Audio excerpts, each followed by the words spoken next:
Halo sahabat ekoenzim, sahabat lingkungan. Seperti 10 video saya sebelumnya yang menjelaskan bagaimana membuat, cara-cara membuat dalam berbagai wadah ekoenzim untuk manfaat-manfaat yang juga dijelaskan dalam apa, mengapa, dan bagaimana membuat ekoenzim di video-video yang lalu. Maka sesudah September, Oktober, November, Desember, mulai dari akhir Desember kemarin, saya mulai memanen apa yang sudah dibuat sebelumnya. Nah, karena itu video kali ini akan fokus pada bagaimana cara memanen ekoenzim, terutama dengan peralatan seadanya. Jadi, tutorial ini step by step bagaimana memanen ekoenzim dengan peralatan seadanya, artinya peralatan rumah yang seadanya. Nah, karena itu saya usulkan satu-satunya mungkin yang bukan seadanya. Kalau Anda ingin memanen dengan baik, maka Anda bisa membeli satu alat yang namanya pH meter seperti ini. Murah kok, harganya hanya hitungan berapa puluh ribu ya, tergantung dari wilayah mana. Tapi Anda search saja nanti di marketplace dimanapun Anda biasa belanja online, pH meter ya, dan lihat cara yang bentuk yang seperti ini misalnya yang paling banyak digunakan ya. Nah, nanti ini kita ukur pH-nya berapa. Nah, ini yang mesti disiapkan ya alatnya. Tetapi alat yang lain relatif saya kira mestinya pada umumnya ada di rumah kita. Misalnya untuk memanen itu pasti kita memerlukan tempat. Nah, ini kan tempat wadah kerupuk nih ya, yang kemarin sempat saya pakai juga buat ekoenzim yang sudah saya panen beberapa hari lalu. Nah, kemudian juga misalnya saringan ya, saringan nih. Ini saringan kan biasanya ada nih, ibu-ibu pasti lebih tahu ya soal beginian. Tetapi ada juga saringan yang saya siapkan khusus dari kawat nyamuk seperti ini. Nah, ini untuk wadah-wadah besar sebetulnya ya. Nah, untuk menampung bahan organiknya supaya hanya airnya saja yang menetes ke bawah. Tapi kali ini saya tidak bicara soal ini ya. Saya hanya ingin mengatakan bahwa ini bisa menjadi salah satu cara panen juga. Ada banyak cara sih. Ada yang menggunakan ini bahkan untuk membuat ekoenzimnya ketika menggunakan wadah yang besar karena harus bisa masuk dan diikat sehingga dia gampang ditenggelamkan, bahkan dikasih pembatas. Anda bisa search nanti cara-cara seperti itu ya. Nah, jadi kali ini saya ingin memanen ekoenzim dalam wadah yang seadanya, wadah seadanya. Jadi dengan cara-cara seadanya juga. Nah, yang ingin saya review sedikit itu adalah alat perlengkapannya. Perlengkapannya tadi pH meter, kemudian wadah, dan pada intinya saringan. Bentuknya macam apapun, pada intinya adalah saringan untuk membuat Anda bisa memanen ekoenzimnya karena bentuknya kan cairan ya. Oke. Nah, sekarang mana nih yang mau saya panen? Yang mau saya panen adalah ini, wadah ini. Ini kan wadah yang saya dapat karena jajanan ya. Jajanan orang rumah. Kemudian saya lihat kosong dan wadahnya plastik ya, bukan kaca ya. Kita tidak pernah menggunakan kaca. Jadi saya bilang, wah ini bisa dipakai gitu. Saya pakai, dan karena tutupnya, kalau Anda perhatikan ini tutupnya lebar ya, lebar. Ini sejak saya tutup pertama kali ya, saya tutup pertama kali tanggal 1 Oktober lalu. Tidak pernah saya buka. Sekalipun tidak pernah saya buka.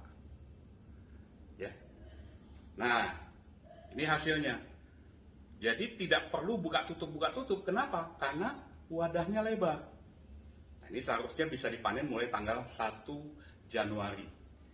Nah, hari ini sudah lewat 3-4 hari dari tanggal 1 Januari. Jadi sudah bisa dipanen dengan mudah ya. Nah, itu wadah pertama ya. Nah, tetapi juga saya sudah sempat panen ya dari wadah-wadah seperti ini sebagai pengingat saja. Jadi kalau Anda perhatikan, kalau menggunakan wadah seperti ini tidak bisa Anda tutup terus ya. Ini terutama dari pengalaman saya membuat wadah ini jumlahnya mungkin sempat belasan ya. Saya sudah buat lebih dari 30 wadah, tapi yang menggunakan wadah ini belasan. Untuk eksperimen cari tahu. Ini kalau dibuka ya, ini sudah tidak ada gas yang nyembur. Tetapi kalau ini pada hari-hari pertama, terutama 7 sampai kadang 14 hari, paling lama 14 hari dalam pengalaman saya. Sering disebut juga sampai 30 hari kadang. Minggu-minggu pertama itu satu hari bisa 2-3 kali saya buka dan gasnya keluar. Gitu ya. Kalau tidak dibuka, dia bisa ulang tahun istilahnya ya, meletus, nyembur ke atas deras sekali. Ya, ini kelemahan dari wadah seperti ini. Nah, tetapi kalau Anda lihat, ini wadah saya buatnya sudah tanggal 12 Oktober. Anda lihat ini ya, ini bahannya apa sih? Bahannya campur. Nah, bahannya campur. Ya. Nah, ini Anda lihat semua tenggelam. Ya. Bahannya tenggelam. 12 Oktober. Tetapi ada juga ini yang kapan ini? 10 Oktober. Nah, lihat 10 Oktober, beda 2 hari kan? Ini bahannya masih ada yang di atas. Tidak semua tenggelam. Ya. Dan itu nggak jadi masalah. Ya. Dan karena sudah lewat bulanan, jadi ini tidak saya buka-buka lagi.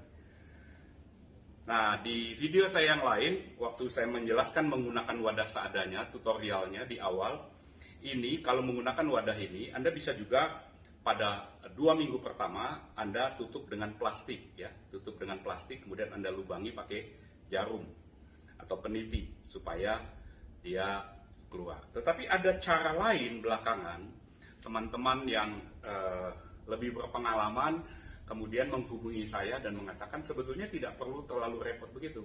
Bagaimana caranya? Kalau Anda membuat dalam wadah seperti ini, maka di hari-hari pertama, terutama saya usulkan paling tidak 14 hari lah amannya ya. 14 hari pertama, Anda tidak perlu pakai plastik, ditusuk jarum, nggak perlu juga gitu ya. Apa yang Anda lakukan? Anda kendorkan saja tutupnya ini, Anda pasangnya tidak kencang, tapi dikendorkan. Dan setiap kali ada kesempatan, Anda buka sebentar pada 14 hari pertama. Anda buka sebentar, Anda pasang lagi.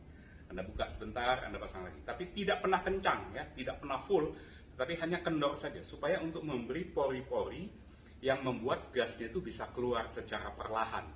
Jadi Anda tidak perlu repot pakai jarum, pakai plastik dan sebagainya ya. Gitu. Nah, tetapi sesudah lewat katakanlah 30 hari, Anda kencangkan saja dan sesekali saja kalau pas lagi Anda ingat, Anda coba lihat, Anda buka. Terutama kalau Anda ngeceknya itu kan pencet ininya ya, pencet di apanya ini, semacam pundak kan gitu ya. Kalau ininya keras, nah itu tandanya ada banyak gas. Nah itu mesti kita keluarkan, gitu ya. Itu yang berkaitan dengan wadah ini, karena saya masih punya 4. Saya sih tidak tertarik untuk melanjutkan penggunaan wadah ini sesudah belasan kali saya coba, nggak menarik karena pertama wadahnya terlalu kecil, kedua jadi sangat repot ya. Nah penggantinya saya pakai wadah apa? Nah itu sesuai dengan sampah organik di rumah saya. Itu dipelajari sesuai dengan konteks rumah saya. Oke, jadi ini contoh saja bagaimana dia ada yang tenggelam, ada yang tidak tenggelam, itu nggak jadi masalah. Oke, sekarang kita lihat dulu contoh hasil panenan. Nah, Anda lihat ya, ini saya panen 28, tanggal 28 bulan 12, pH-nya saya ukur 3,0, kemudian saya masukkan ke wadah ini untuk saya bagikan. Nah, ada stiker-stiker yang salah cetak sebetulnya. Saya taruh aja ekoenzim. Kemudian di sini juga ada stiker yang saya print sendiri. Kalau Anda ikut di komunitas ekoenzim, biasanya Anda bisa minta stiker yang bisa Anda print sendiri. Kalau Anda tidak ingin print, Anda bisa juga print label, cari di marketplace, orang bisa layani dan kirim pada Anda sesuai permintaan Anda perlu berapa. Jadi ini manfaatnya, bisa dipakai apa, rumusannya apa, perbandingannya seperti apa, itu ada di sini. Nah, ada juga yang saya buat lebih besar, misalnya ini, ya. Nah, ini juga, ini penggunaannya ini, rumus-rumus penggunaannya 1 banding berapa untuk apa, untuk cuci ini, untuk membersihkan udara, untuk membersihkan pantat panci yang kotor dan sebagainya. Nah, ada juga ya, kalau mau lebih bagus lagi, printnya ya, labelnya itu yang colorful. Ini penjelasannya ya, ekoenzim dan bagaimana dosis pemakaian, membersihkan kompor dan areal dapur, ekoenzim plus sabun plus air, 1:1:5 misalnya gitu ya. Jadi 1 mili atau 1 liter atau pokoknya 1:1 digabung dengan 1 bagian sabun, 1 bagian ekoenzim, dan 5 liter air misalnya. Nah, ini contoh-contoh saja hasil dari panenan. Wadahnya bisa begini, bisa begini. Ini saya siapkan untuk saya bagi-bagi kepada teman-teman, terutama karena saya rencanakan untuk RT RW di lingkungan saya. Oke, nah sekarang kita panen ya. Ini saya singkirkan dulu sesudah kita bicarakan sebagai contoh.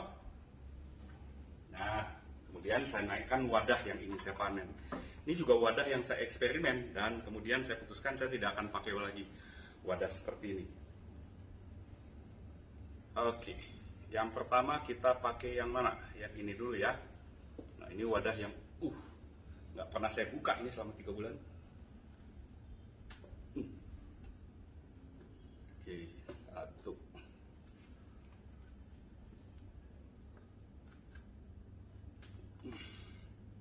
Kencang sekali rupanya ya. Oke, dan ini juga saya buka. Ini sempat pakai plastik zaman masih belum terlalu mahir ya. Oke.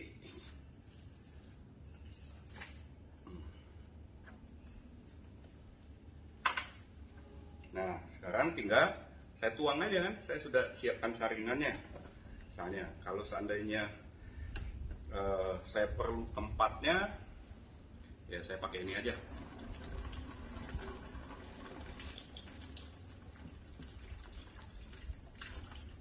Nah, Anda lihat kan, repotnya adalah kalau mulutnya kecil begini.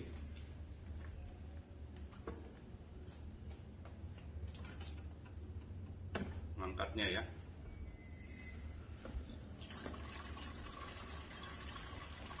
Nah, tinggal dituang begini aja sebetulnya. Harus pada prinsipnya harus ada saringan lah ya.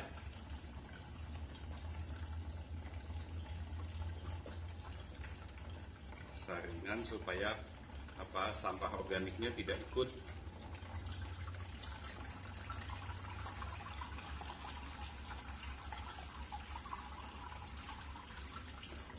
Kalau wadah besar biasanya orang pakai apa itu ya? Namanya saya nggak tahu tuh, biasanya yang dipakai untuk menyedot air akuarium itu ya. Pipa sedot akuarium untuk pembersih akuarium itu biasanya ada.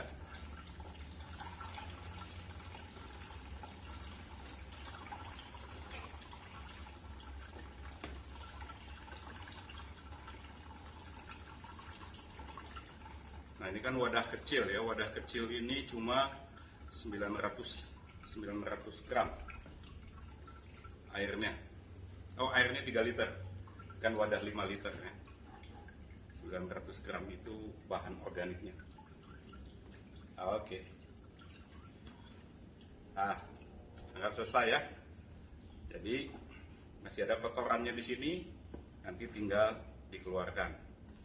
Nah, ini jadi gunanya adalah menyaring supaya bahan organiknya tidak ikut, gitu kan? Oke. Nah, sekarang ini yang 1. Oke. Baik.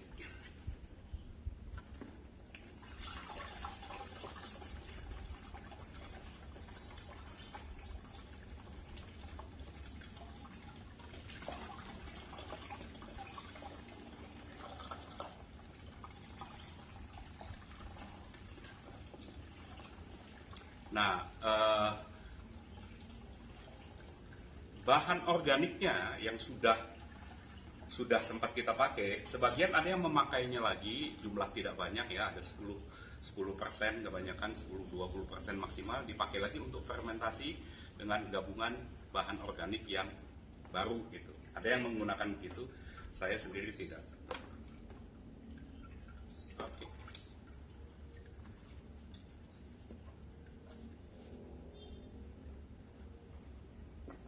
Ya, ini udah. Nah, berarti tinggal ini ya.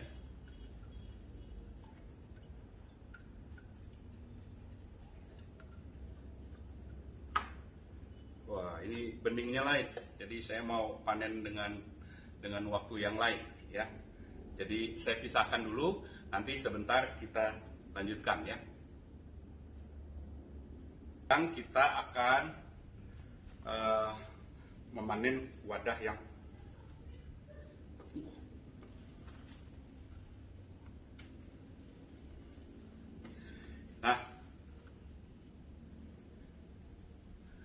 wadah yang tadi sudah saya pisahkan.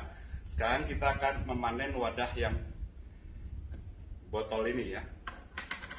Nah, ini saya paling suka ini karena saya tidak perlu buka sama sekali. Ya, selama 3 bulan sejak saya masukkan, kalau mulutnya lebar, tidak pernah saya buka sama sekali. Nah, sekarang tinggal panen. Saya suka sekali karena ini apa ya? Bersih, menurut saya paling bersih. Wadah ini paling bersih, walaupun kecil sekali ya.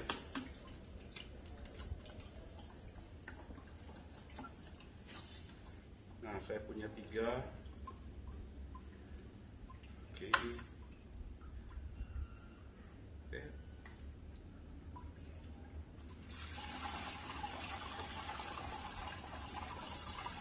Ini juga nggak ribet.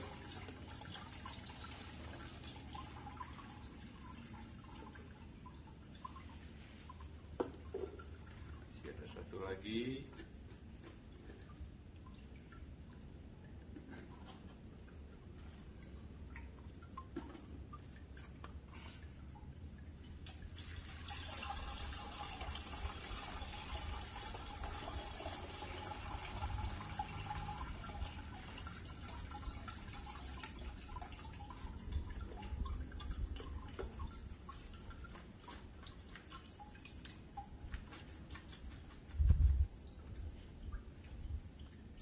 Ya, itu aja memanennya ya, pakai ini ya.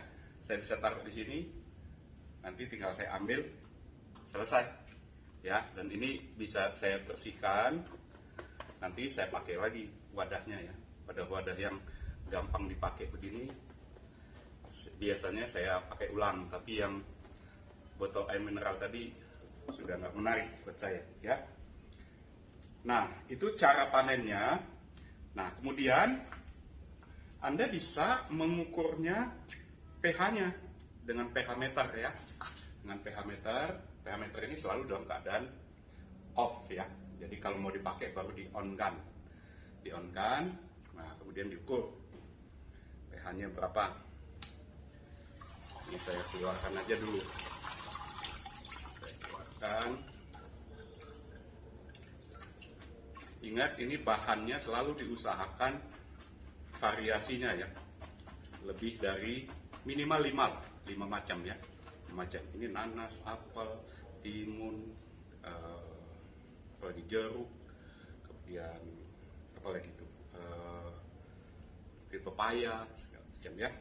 Oke. Nah, sekarang kita ukur pH meternya. Ini pH-nya berapa?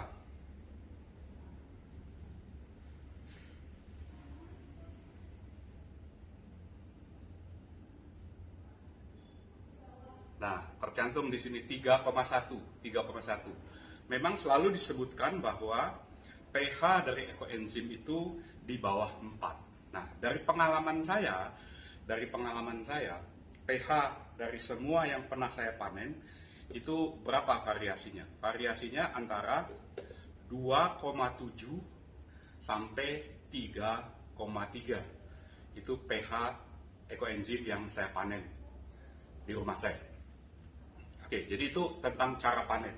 Tadi saya memperlihatkan satu satu alat yang tidak saya gunakan, tetapi ini bisa digunakan kalau nih ya, saringan yang di rumah biasanya ada. Kalau Anda terutama memakai itu botol air mineral yang model begini. Nah, ini cuma dituangnya di sini kan, cukup gitu. Tapi kalau botolnya lebih besar mulutnya mungkin akan susah. Ya.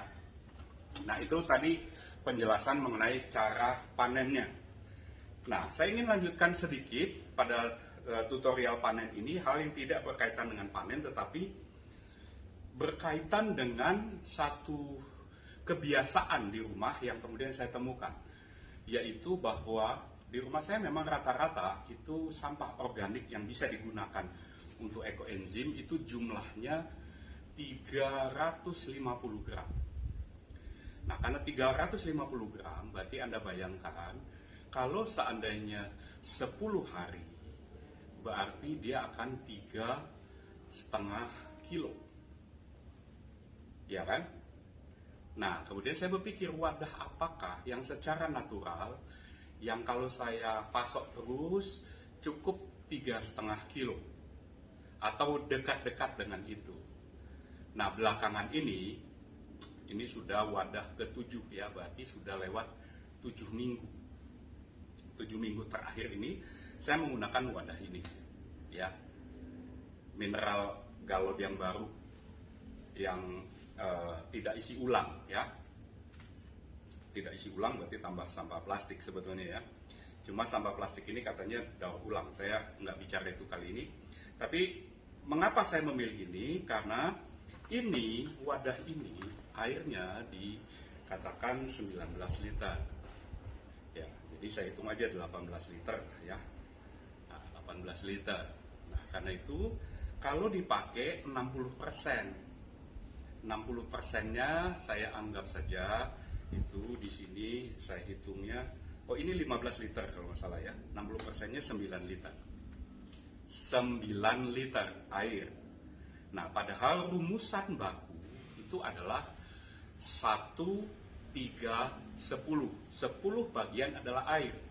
Kalau airnya bisa 9 liter, ini air 9 liter nih ya, air 9 liter, maka saya hanya perlu 900 gram molase atau gula merah, gula aren. Bukan gula pasir. Gula pasir tidak pernah kita gunakan ya. Jadi 900 gram. Sementara sampah organiknya kali 3 kan, kali 3 molase. Jadi 2.700 alias 2,7 kilo. Nah, saya anggap itu memadai untuk rumah saya. Jadi, kalau saya buat dengan wadah besar, di tutorial atau sharing saya yang sebelum-sebelumnya sempat ada, saya menggunakan wadah yang kapasitas 60 liter dengan 36-35 liter airnya. Itu sampah organiknya saya harus cari. Saya carinya ke tukang rujak, saya carinya ke tukang pisang goreng, kulit-kulitnya itu apa segala macam, ya. Nah, itu saya juga punya kira-kira 7 wadah latihan begitu. Tapi kemudian saya lihat itu tidak natural, saya harus mencarinya.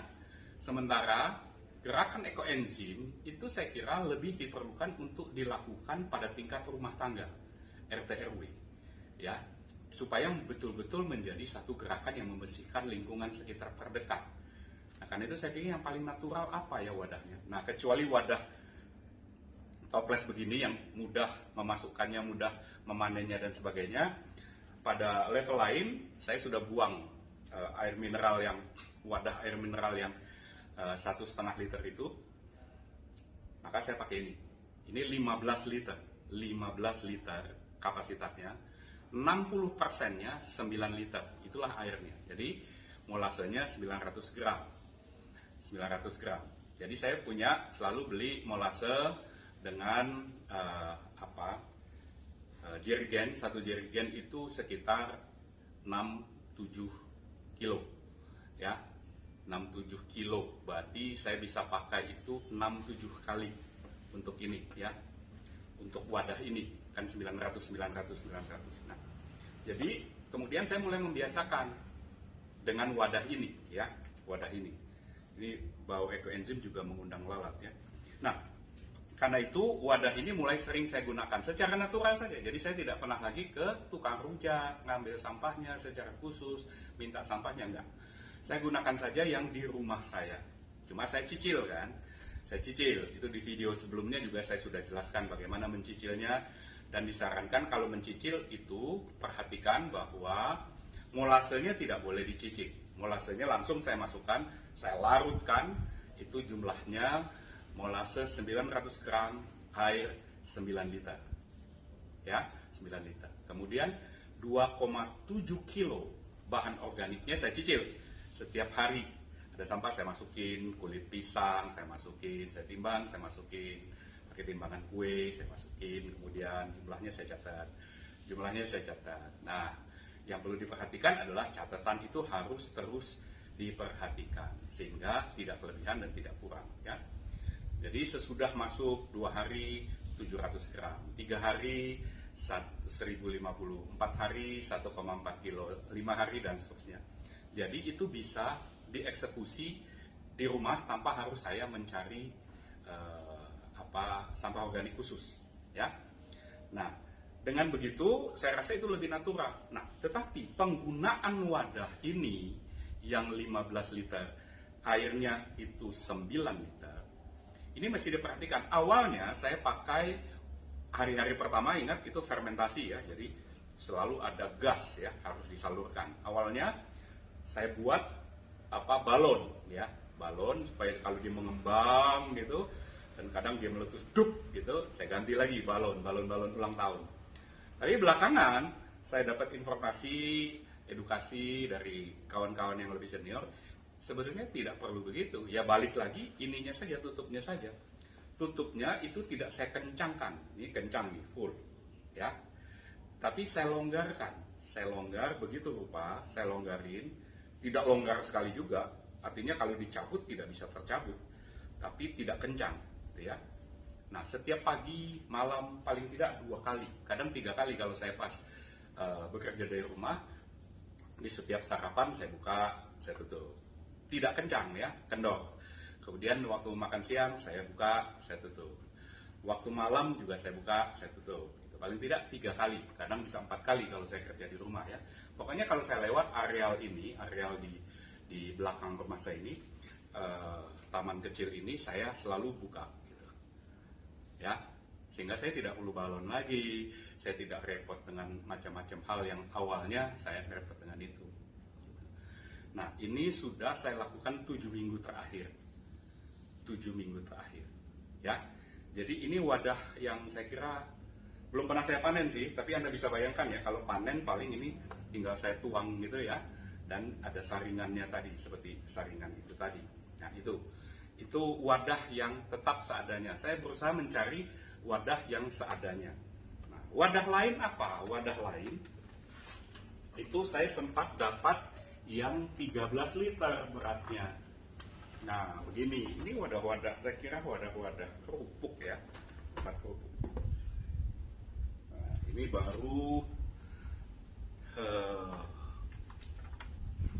kapan ini? Ini 27 Oktober, ya. Jadi nanti tanggal 27 Januari baru panen. Nah, kalau Anda perhatikan saya selalu mencatat di situ tanggal-tanggalnya juga di bagian lain saya catat biasanya itu bahan-bahannya untuk memperhatikan bahan apa yang favorit, misalnya kalau misalnya ini, ya. Ini yang dominan yang saya catat, yang dominan adalah 3 yang paling dominan, kulit timun, kulit pisang, dan kulit jeruk. Itu yang dominan.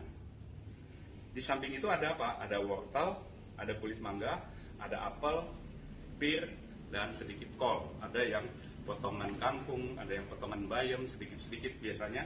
Ya sesuai yang ada saja gitu. Pokoknya yang ada tanah, busuk, kering, tidak dipakai. Gitu ya. Jadi selalu kalau dilihat ini 1, 2, 3, 4, 5, 6, 7, 8 macam. Paling tidak kan 5 macam ya, supaya hasilnya baik. Nah, itu cara memanennya, juga bagaimana menggunakan wadah-wadah seadanya di rumah untuk kita bisa melakukan sesuatu bagi bumi kita bisa mengurangi sampah organik. Yang terakhir yang ingin saya katakan adalah hasil panen itu selalu membuat adanya sisa sampahnya. Mau diapakan ini? Ya, mau diapakan ini? Yang pertama, ini bisa dipakai untuk pupuk. Jadi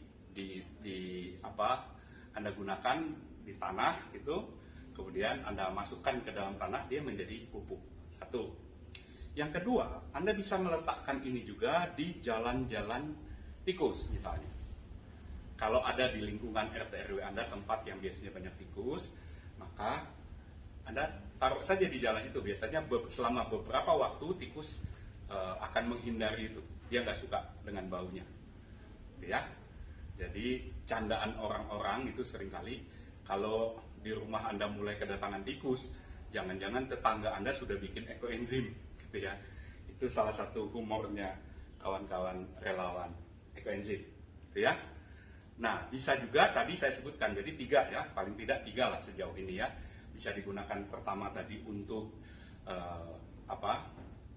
fermentasi berikutnya 10-20% maksimal. Anda tambahkan lagi fermentasi berikutnya. Yang kedua bisa dipakai untuk pupuk, masukkan ke dalam tanah, gitu ya. Yang ketiga Anda taruh di jalan tikus, gitu ya. Di jalan tikus supaya tikusnya pergi. Ketiga ya. Bisa ditambahkan yang keempat. Yang keempat adalah Anda buang di saluran-saluran air. Misalnya Anda punya got, misalnya ya, aliran air yang menuju ke sungai atau apa, karena dia akan membersihkan saluran-saluran itu ya, sehingga lebih sehat, lebih segar. Nah, jadi banyak sekali manfaatnya kan.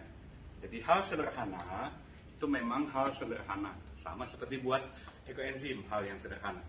Tetapi melakukan hal sederhana dengan tujuan untuk memperbaiki bumi kita dan melakukan hal sederhana, hal kecil dengan cinta yang besar adalah hal yang besar. Yuk, kita sama-sama biasakan olah sampah dapur organik kita buat, biarpun kecil-kecil, tetapi kita memberikan satu kontribusi untuk lingkungan kita, keluarga kita, RT RW, kelurahan, ya. Sukses besar untuk ekoenzim Anda sampai panen bertubi-tubi. Maju terus.